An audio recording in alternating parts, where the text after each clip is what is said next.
Mondial de 0-1-8, l'Argentine humiliée par la Croatie et au bord de l'élimination. Attention sensation, l'Argentine de Lionel Messi, finaliste en 2014, est au bord de l'élimination du Mondial de 0-1-8. Humiliée jeudi par la Croatie, 3-0, qui se qualifiait pour les huitièmes de finale, elle n'a plus son destin en main avant son dernier match de la phase de groupe, le 26 juin contre le Nigeria. Même Diego Maradona se ronge les ongles.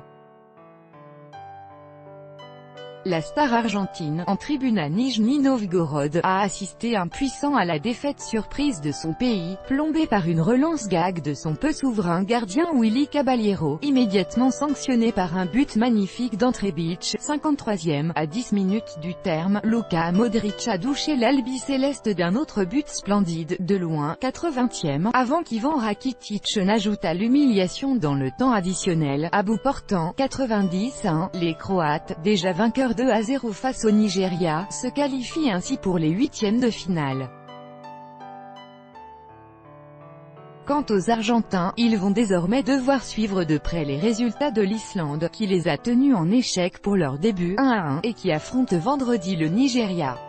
Une victoire islandaise compliquerait singulièrement l'affaire de Messi et compagnie.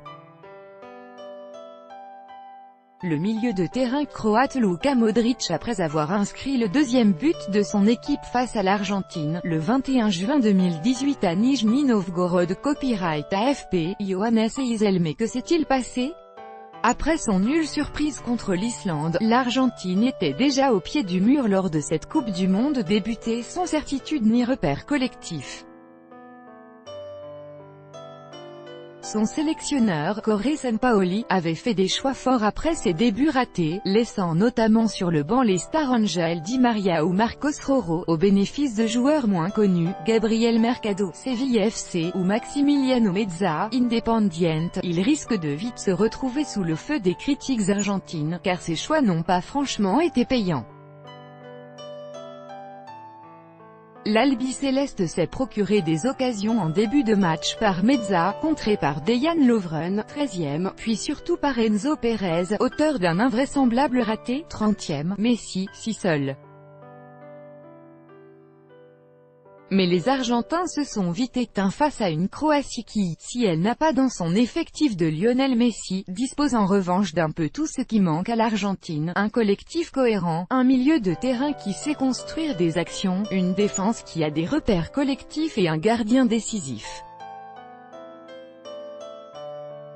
Feuille de match et statistiques du match Argentine-Croatie. Copyright AFP, Sophie Ramiscar Caballero, intronisé gardien N1 par Sampaoli au détriment de Sergio Romero avant la compétition, a bien réalisé une belle parade en début de match face à Ivan Perisic, 5e, mais l'Argentine ne retiendra sûrement de son match que cette relance absurde qui a permis aux Croates d'ouvrir le score. Et Lionel Messi, il a étonné le journal Olé en début de match en se prenant la tête pendant l'hymne de son pays. Il a ensuite, comme contre l'Islande où il avait raté un penalty, beaucoup tenté pour porter son équipe, mais sans succès.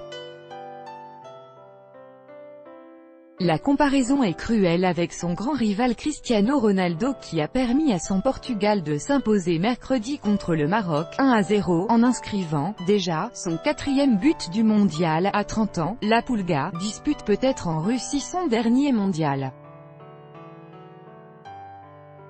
Après la défaite en finale en 2014, une sortie dès le premier tour ferait vraiment tache au palmarès de cet immense joueur. Mais même génial, Messi ne peut pas tout faire tout seul. Tout droit de reproduction et de représentation réservé, copyright 2018, Agence France Presse.